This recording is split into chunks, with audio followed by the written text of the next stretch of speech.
அரட்பெருஞ்சோதி காலை வணக்கம் அன்புக்குரியவர்கள் அனைவருக்கும். இன்று முருங்கை கீரை சாதம். தாளிப்பதற்கு பொடி முருங்கை கீரை பொடி பொடியாக கட் செய்து கொள்ளவும். பெருங்காய், கல்லு, தேங்காய், மிளகாய் துருவிக்கொள்ள, துவரம் பருப்பு மிக்சியில் சேர்த்து கொரப்பாக எடுத்துக்கொள்ளலாம். பருப்பை இப்படி அரைத்தால் சாதத்தோடு குழைவாக ஒட்டி சாப்பிடுவதற்கு ருசியாக இருக்கும்.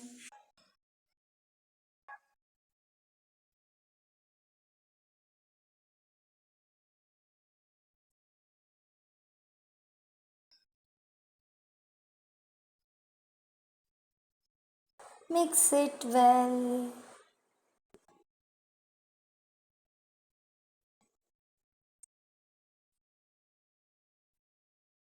சுவையான